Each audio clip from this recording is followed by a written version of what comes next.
Trump's other polling headache. Hillary Clinton's convention bounce isn't the only thing the GOP nominee should be worried about. Another traditional Republican advantage may be going by the wayside this year. Donald Trump, falling perilously behind Hillary Clinton in the polls, isn't getting the standard likely voter bump that usually boosts GOP candidates in the closing weeks of the election. Every 4 years around Labor Day, the major national pollsters begin an effort to discern which voters will actually show up at the polls and cast ballots in the presidential race. And when the polls switch from measuring the preferences of all registered voters to those most likely to turn out a smaller pool of voters, it typically results in improved standing for the GOP candidate.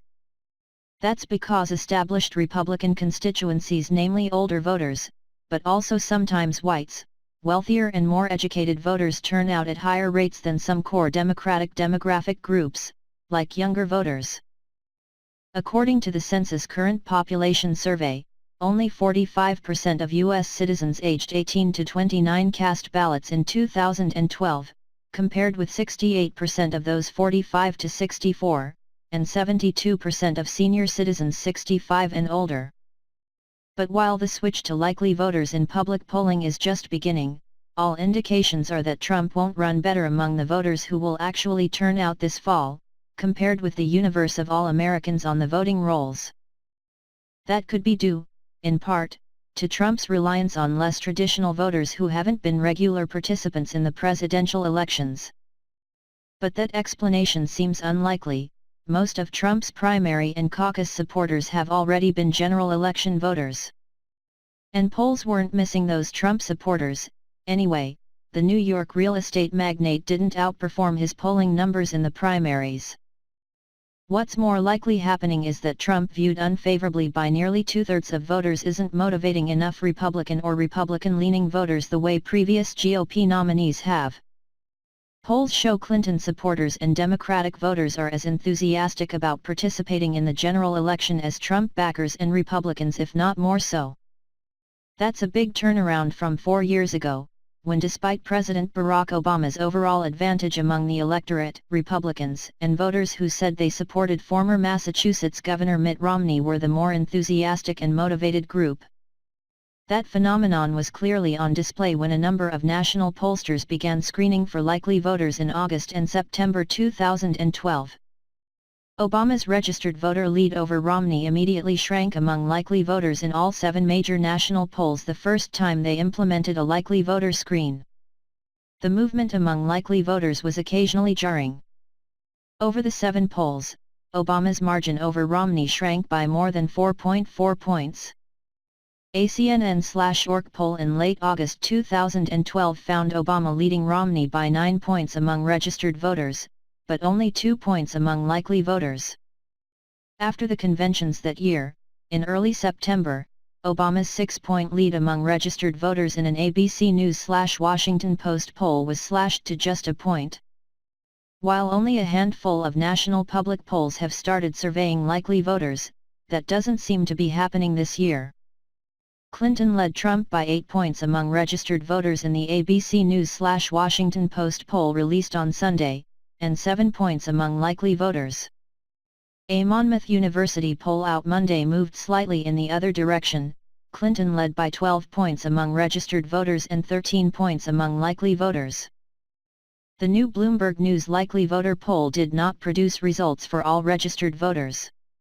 Patrick Murray, director of the Monmouth University Polling Institute, said Trump's numbers among likely voters are unlikely to grow until Republicans are motivated to start telling pollsters they will cast ballots. In Monmouth's new poll, Murray said, 79% of Democratic voters said they were certain to vote, compared with only 61% of GOP voters. For one thing, Trump is not a Republican, Murray said, when asked why Republicans are saying they aren't certain to vote. As we've seen particularly over the past couple of weeks, most voters feel that he's temperamentally unfit for office, and that's being reinforced by leaders of their own party. Likely voter screens and other similar measures at the state level aren't helping Trump, either. In 2 of the 3 NBC News/Wall Street Journal/Marist state-level surveys released Tuesday, polls in Iowa, Ohio, and Pennsylvania, Clinton's lead actually grew among those voters who said they would definitely turn out in the fall. Marist's official likely voter screen, which the school will unveil next month, differs somewhat from a simple vote intention question. Marist College pollster Lee Myring-Goff credits Clinton's performance among more certain voters to a growing education gap. Even among white voters, Clinton has more support among the college-educated, while Trump runs better with voters who didn't attend college.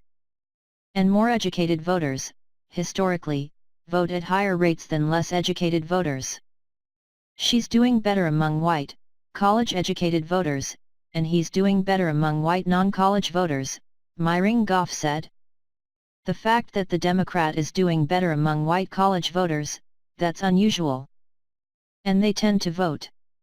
The Marquette Law School Wisconsin poll, which uses the vote intention question as a likely voter screen, released Wednesday, found Clinton leading by 10 points among all registered voters.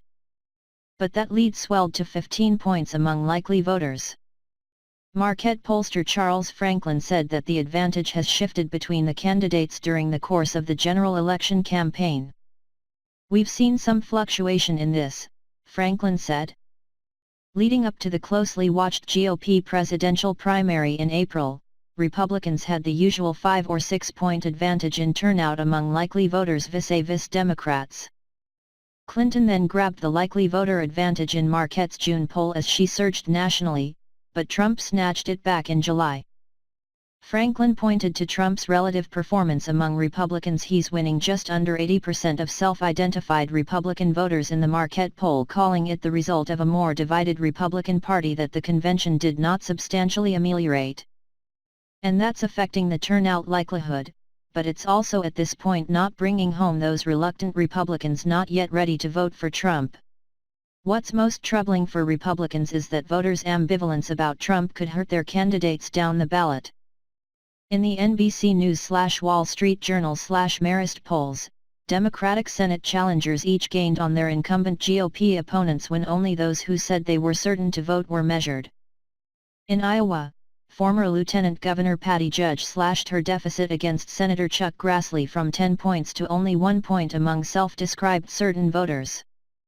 In the Marquette poll, former Democratic Senator Russ Feingold's 6-point lead over incumbent GOP Senator Ron Johnson among Wisconsin registered voters became an 11-point advantage among likely voters. Franklin, the Marquette pollster, said Johnson can try to distance himself from Trump and win some soft Clinton supporters, and there are signs it's working to some degree, given his deficit in the polls is smaller than Trump's. But Johnson and other down-ballot GOP candidates can't avoid the problem of Republicans not turning out, Franklin said.